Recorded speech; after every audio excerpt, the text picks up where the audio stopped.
It gives me great pleasure to have the very supremely talented Indraneil Sengupta with me, whose film Chalti Rahe Zindagi is premiering at the UK Asian Film Festival on 6th of May. So Indraneil, thank you so much for joining me on Filme Shilmy, and thank you for giving us such a wonderful film and being part of such a wonderful film.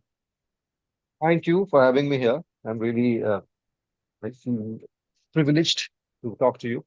Oh, the privilege is all mine. And I think Indranil, this film Chalti Rahe Zindagi, it's such a uh relatable film, a very simple film, but yet very much relevant to all of us. In fact, your character, I think, discovers a very shocking truth throughout the whole pandemic period. So I guess in playing a character which is, like I said, simple, but yet also very complex in terms of dealing with that. How tough was it for you as an actor to explore that? Uh, uh, See, basically, every character that we play is tough as well as easy because they're basically human emotions. So you have either experienced them or you have known about them, you've read about them, you've seen them on screen, or you've heard about any acquaintance of yours having gone through that. So nothing is absolutely alien to have not known anything about. Well, yes, while you play it, there are a lot of emotional upheavals that you go through when you actually go through the character's journey and you actually go through the situations that we try to portray. So, in this very special thing that has happened is because it was, as you know, it was shot during the pandemic. So, there are two couples involved in our stories, and I and Barkha play actually both the couples. Yeah. So, yeah, you see my face in one, you don't see me as Arjun in the other one because I'm playing the other character. So actually, as you said, that the revelation, the impact of the revelation on one person, which is Arjun, is shown, but the person responsible for the story, for that revelation to come into existence, Gaurav, that is again me. So it's like I'm playing both the things, both the people. But yeah, so when you portray this kind of a character and when you try to bring those emotions to screen, um, it gets an emotionally little difficult at times. But I guess this is our job, and we have been doing it for some time now, so we manage it pretty okay. Right. I think that's wonderful. And I think, Indranil as well, what I really find, which I don't think has, I don't know if it's subconsciously done or consciously done, but if we look at the style of roles written for the men, I think it's very beautiful to see a character or characters like yours, whether it's Rohit's, even Siddhant's as well, that are vulnerable. We see them embracing that vulnerability, that side to them, which isn't necessarily about the man being the head of the house and having to, necessarily be the alpha male per se. It's done in a very beautiful way. How important is it to have such representations of male characters where they are embracing vulnerability? Yeah, what I believe is that men have always been vulnerable, actually, because we are human beings. Men are human beings. We go through all kinds of emotional the thing that happens with a woman, a man also goes through all that. But because of our conditioning and because of how the society had been in the past, men were supposed to be alpha male and expressing only the masculinity of their personality and not this didn't seem like they were in touch with the other side. They didn't seem like they were in touch with the vulnerable side of the character. They were, but it was they were not supposed to be showing it.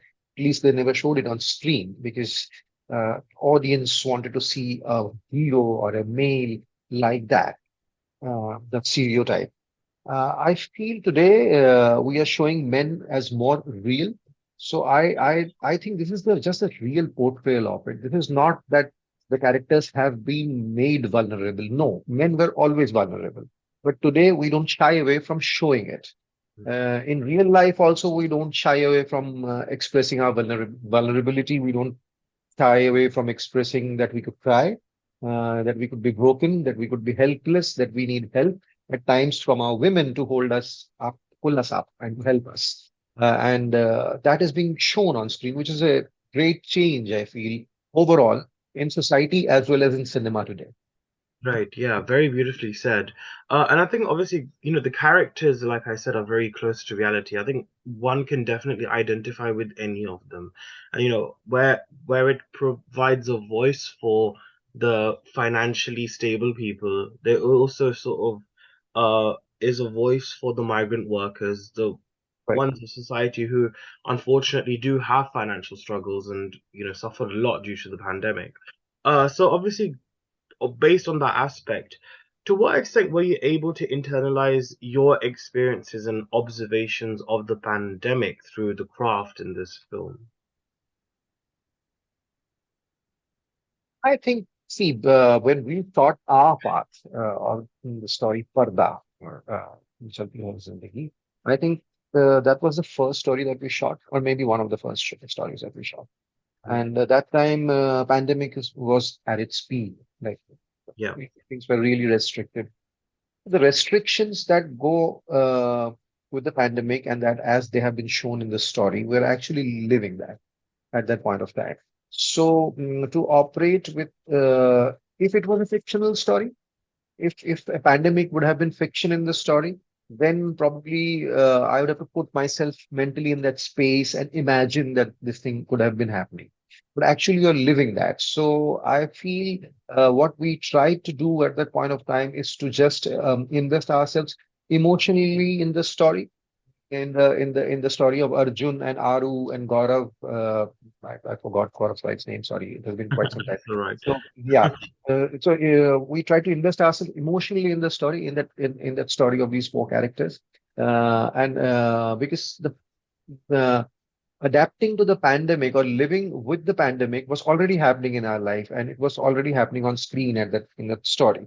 So that didn't take much because we were already operating with that thing around us. So I think we tried to stick more to the emotional aspect of it, to the human aspect of it, and the restrictions were just there, and they were portrayed like that. And yeah, so I don't think we really tried to incorporate. That was Aarti's job. Aarti got the pandemic into the thing, and Aarti showcased the pandemic, how it was going, and what were the restrictions. If you have seen the film, the scenes when I come out from out of town, and then the I'm not allowed to go into my building and all that. So those things Aarti thought of, and it was actually happening like that. Oh, But wow. for me, it was Arjun's story, that what happens to Arjun and how things get revealed and all that.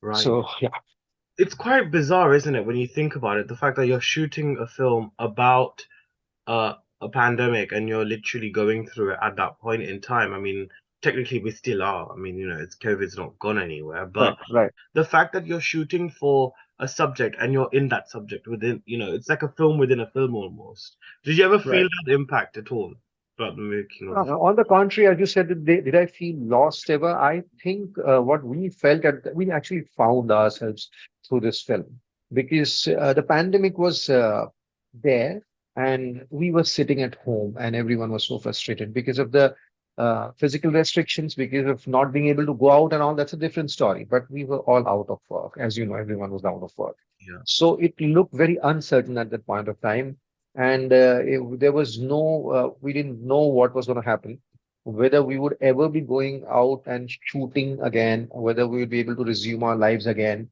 as we used to, whether the industry was going to stand up on its feet again. We had no idea and no hope at that point of time.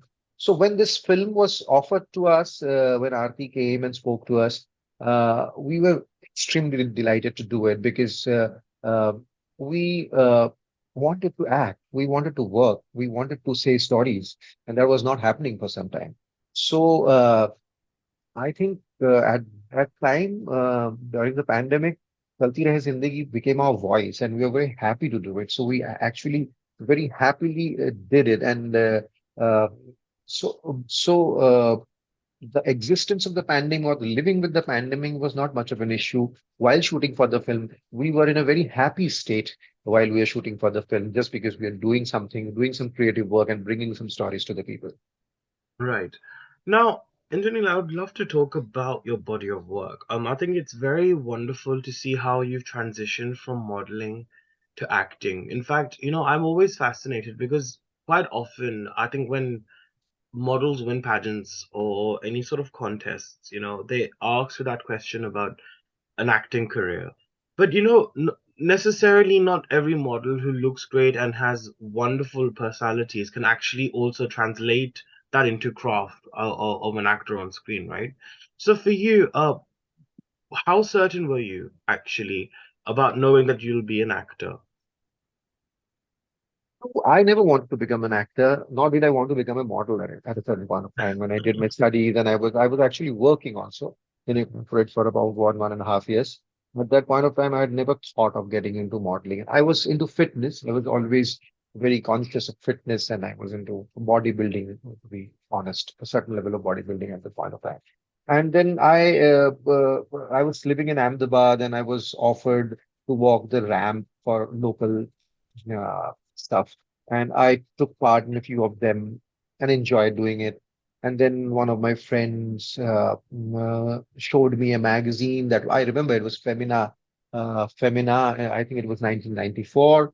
And yeah, and he showed me this Glad Rags Manhunt mm, uh, mm, edition.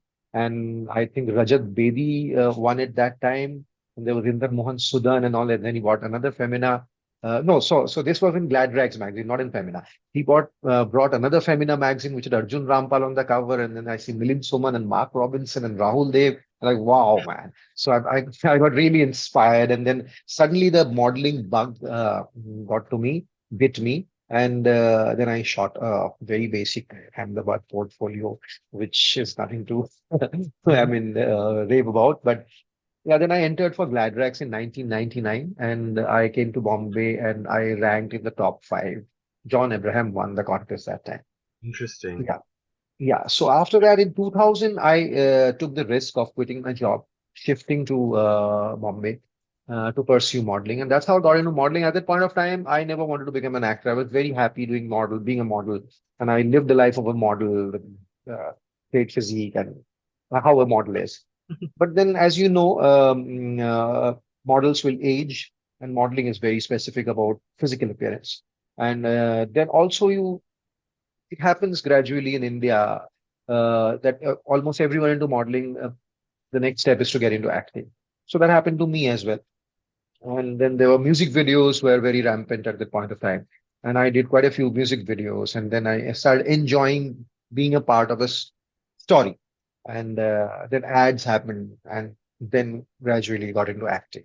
That's how it happened. But as you said, that not many models actually uh, graduate into very good actors because I feel see, we are none of us are born actors. I mean, all these models, people who model and then come into acting, because they haven't trained themselves as actors. They have never thought of becoming actors in the beginning. So I was also not a born actor, but I feel that there is a certain level of intellect that can be used.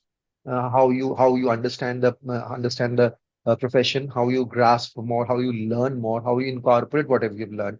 So I think I was good at that at least. So I was able to put all that to practice, and I also got fond of the medium. I got fond of the craft, and I very soon started liking acting.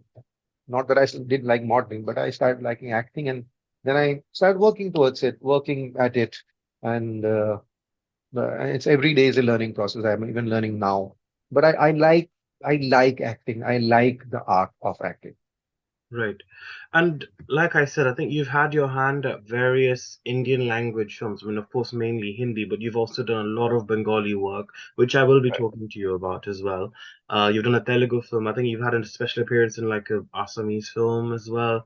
Um, I have also done a Marathi film. and a Marathi film. So, it's great that you've had your hand at doing all of that.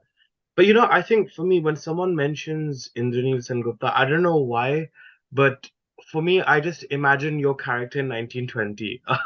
Like for me, every time I Yeah, just imagine your that scary look with the long hair and that C4 uniform. Oh God. And I right. think even if we look at recent as well, even if we look back 10 years ago when you did like an amazing film like Kahani, a lot of the characters you've taken up are quite dark, gray, morally or ethically challenged, right? I mean, a lot of them. But are these conscious decisions of yours that you kind of look out for in a script, or do you kind of feel like you perhaps have reached a stage in your career where you feel like you have that luxury or power to perhaps refuse scripts which might get a little repetitive?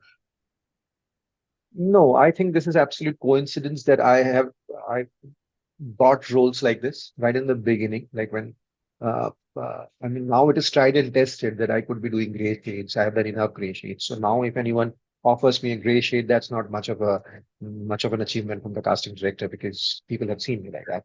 But initially when I was offered such roles, uh, I was told and I am still told that I exist right on the fence. Like I could be an extremely positive guy or I could be an extremely negative guy. So, and they usually give me roles where there is a transition midway, either in the personality or there's a revelation and which where there's a transition from a positive guy to a negative guy because people feel that people have told me that they can see me as an absolutely clean positive guy who could be absolutely negative also. So I feel that's a blessing because as an actor that gives you a huge range to perform.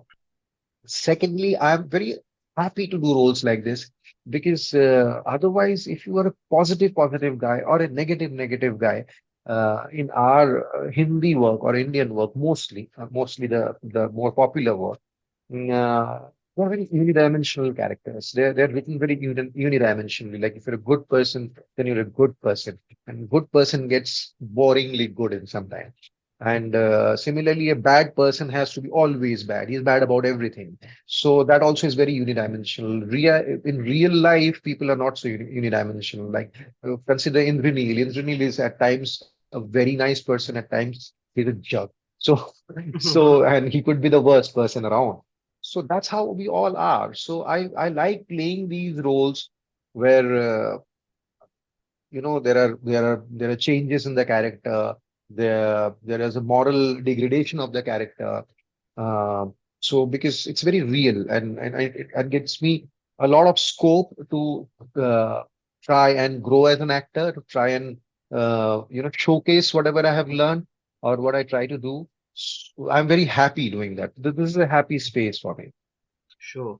And I'm glad you mentioned about the whole boxing in because I feel like for the longest amount of time that, especially Hindi cinema, I mean, not to villainize it, of course, but I think there has been this notion where there's been a set criteria or idea of what a Bollywood hero, Hindi film hero should be. And I feel Correct. for the longest amount of time, it's just kind of not been copy and pasting, but trying to find someone to that nearest reference point. Uh, do you feel, Neil, that you've kind of, in a way, bear the brunt of that criteria or that whole bracketing? And how tough, if at all, was it for you to kind of overcome that and still remain positive and continue your craft? Okay, so I'll tell you that I haven't ever uh, uh, got to play the hero at the time when the hero was very prevalent. I'll tell you why. Because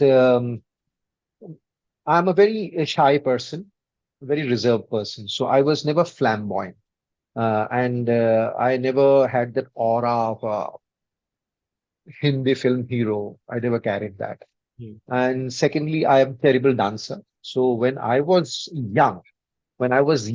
should have been like the right age to be the Hindi film hero, I was very scared to do films which involved anything musical or dancing because I couldn't do it.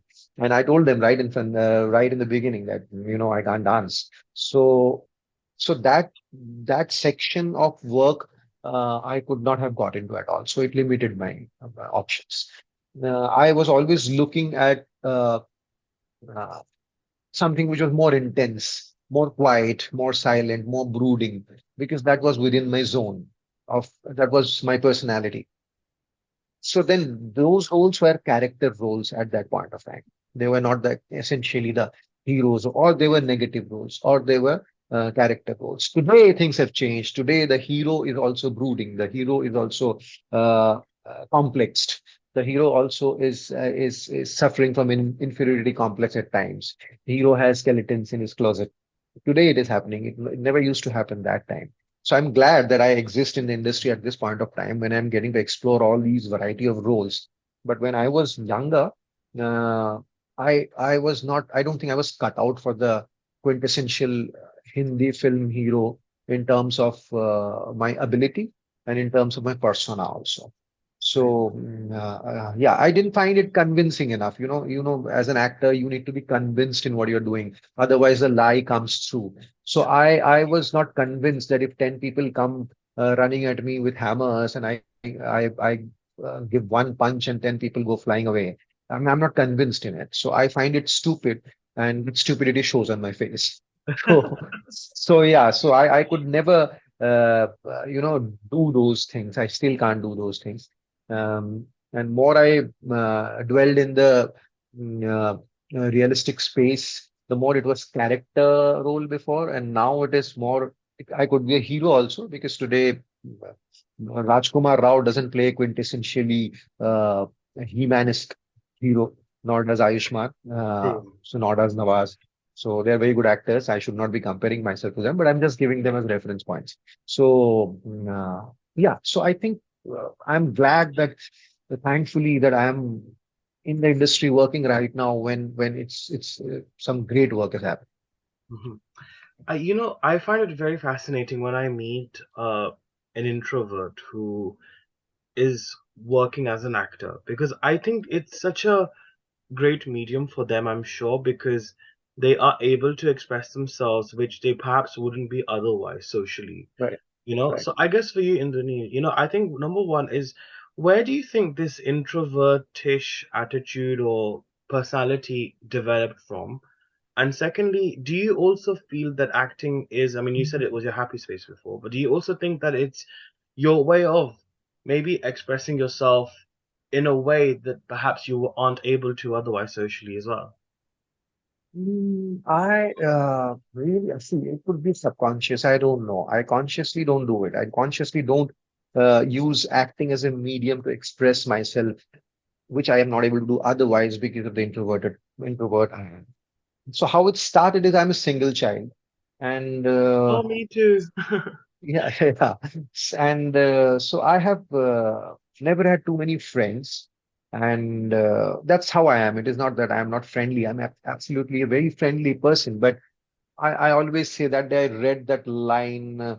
Uh, some important Hollywood actor had said that I do not have too many friends. I just happen to know too many people. So I am like that. I happen to know a lot of people. I go into a party, there 80% of the people I would be like exchanging pleasantries with, but I'm not friend with anyone.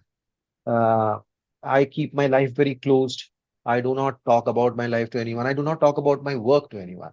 So I do not even let people know what I'm doing. I feel that if I'm doing something, there will be an ad tomorrow. There will be a promotional activity. You will come to know about my work. I don't need to brag about it.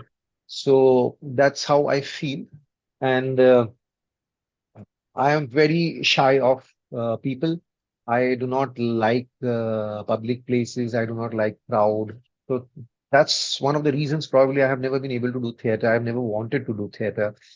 I don't know how well I fare doing theater because I don't know in front of so many people how I'll be able to do because I have a problem in front of people. Like even if you give me an award and if I'm going to receive an award, I I'm shitting bricks just Oh. to take the award because I do not want to get up on stage. Right. So I do stupid things. I'll fumble. I'll not know what to do. So I try to avoid that.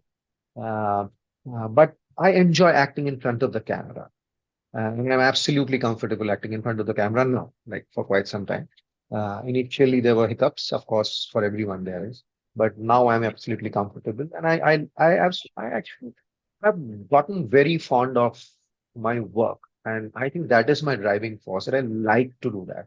I like working. I like exploring the art. I like to learn more. I like to work with uh, people who are good actors, who are better actors than me, because I try to gain from everyone and I like the whole process. So I really do not know whether it is a way of for me to come out of my box, to come out of the introvert person I am, and open up to acting. I do not know that. I don't do it consciously, but I enjoy the process that I. Secondly, I have never. regretted it. I have never wanted to be otherwise. I absolutely, I'm fond of myself like that. That's So I great. never think, yeah, I never think that, oh my God, everyone is enjoying and everyone is so cool and I am not. I'm okay. I think I'm cool like this. I Hmm. would be a fool otherwise. If I wanted to do something else, which is not me, that I would embarrass myself. So I'm very happy and very contented that this is how I am, and I'm at peace with that. That's good. It's good to know that you've sort of made comfort with that and made peace with that. I think even in Bengali cinema, your journey has been quite interesting. I think that that's the best way to describe, because obviously, again, it's kind of gone from, I think you've worked with newcomer filmmakers before, and then you kind of did like the commercial films there as well, like, well, with well-known actors and I think well-known directors. But for me, Bengali cinema is amazing. I mean, one thing that I can say is that the non-Hindi films a lot of the times are very rooted, but yet also presented in a very visually aesthetic way. And I think for me, Bengali cinema is exactly that. It's so rich in terms of the way it's filmed and presented. So in terms of working there, what sort of stories, have you enjoyed? Like, what sort of has really, uh, I guess, appealed to you in the sort of works you've done in Bengali cinema? And going forward, how would you like to see things transpire?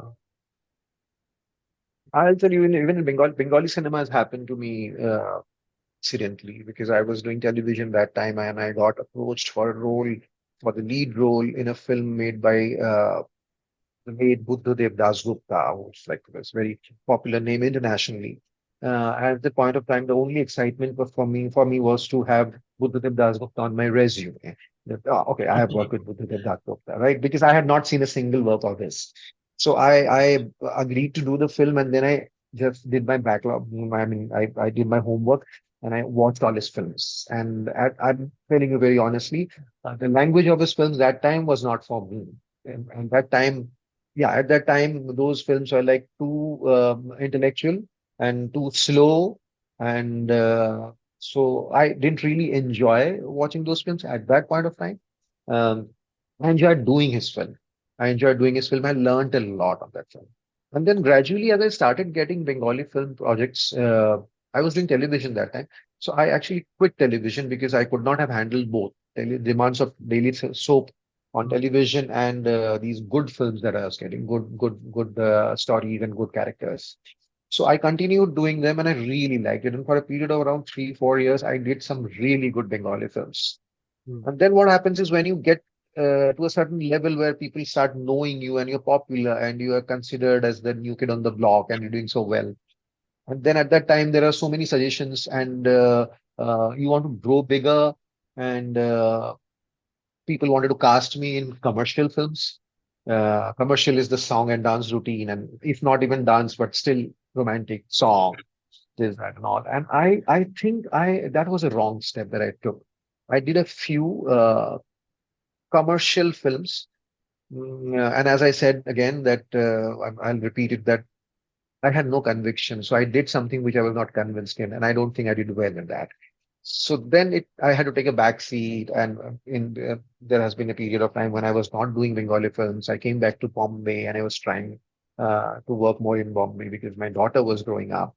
I wanted to be around, but then again, at a certain point of time, the last couple of years, I started getting Bengali film projects, and because I have aged, I'm a different character now. I'm interesting for a certain kind of roles. So suddenly that I'm getting a lot of offers in that bracket, and they're very well written roles, and I'm enjoying doing that. So I've again started doing a lot of Bengali films, and since I've not been doing TV for the last 3, 4 years. So I'm working more on in the web space or cinema. So I have a lot of luxury of time also to do good films and to choose my films. So yeah, I'll tell you the best part of about Bengali films is the Bengali. I mean, they have great literature. Bengal has great literature, so there are great stories to adapt to get inspired by.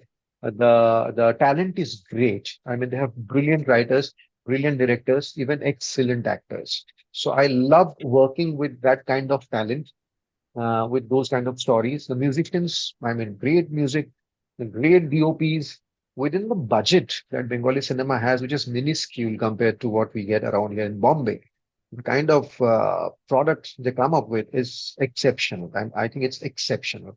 Bombay might not be able to even, conceive that kind of a project with that kind of money. So that is definitely outstanding. And I have no shame in saying that I have worked both in Bengal and in Bombay, and I would want to work more in Bombay because it's a national industry. It's bigger. It has more reach. But the kind of work I have done in Bengali films has been way more, you know, fruitful for me as because I have been given such great diverse characters and I've been part of such brilliantly written movies with such good actors. I've really enjoyed the kind of work I have done in Bengal. Yeah. So I think on a final note, Indranil, थोड़ा सा pensive question है, apologies उसके लिए, और candid भी है. But obviously चलती रहे जिंदगी मेरे लिए it's about moving on in life. It's about dealing with tough circumstances in life, चाहे कुछ भी हो. Right, But it's also about उम्मीद रखना और right, उस उम्मीद को कैसे हम जिंदगी में उतार सके. सेकंड चांसेस के बारे में है ये फिल्म मेरे हिसाब से. right, right. So, for you, in life, what has been a tough situation in your life, and what has given you hope at that point in time to carry on and keep living?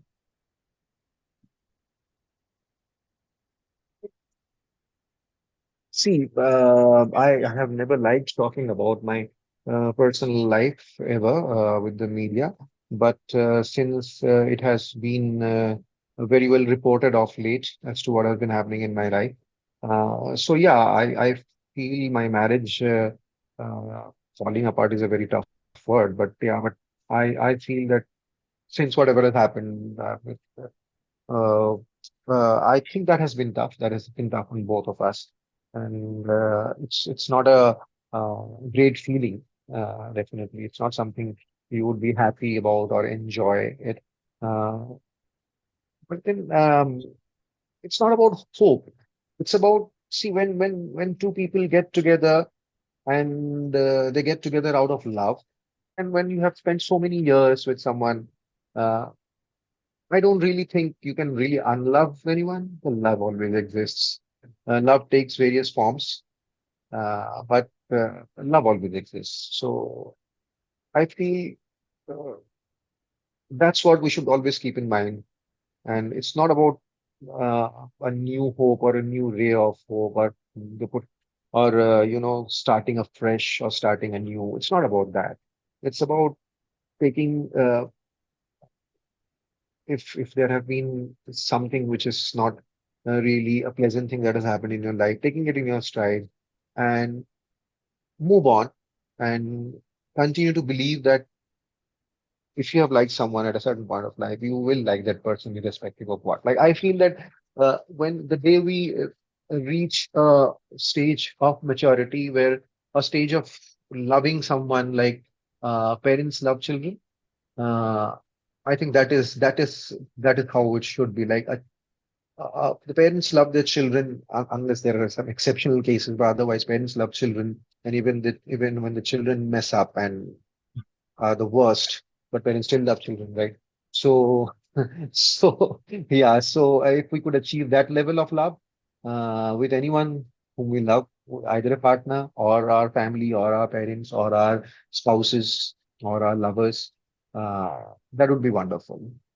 Yeah. Wow. Well, Indrani, thank you so much for sharing that. I think that's very, very brave. I think for any actor or any public figure to really uh, embrace, like we were talking about vulnerability earlier, how interesting it's come full circle because we kind of in a way began with that whole aspect and how literally you've embraced that. And I think I'm very proud and happy that you could do that. And thank you for feeling comfortable to share that with me. I think that's wonderful. I think it's so exciting, Neil, that obviously Chalti Rahe Zindagi is premiering at UK Asian Film Festival. I'm so gutted you can't be here for our Q&A, but we'll definitely be thinking of you on 6th of May, and I can't wait to see more exceptional work from you. And thank you so much for being so kind, taking out the time to speak with me, and also embracing a very personal space as well through this platform. So thank you so much.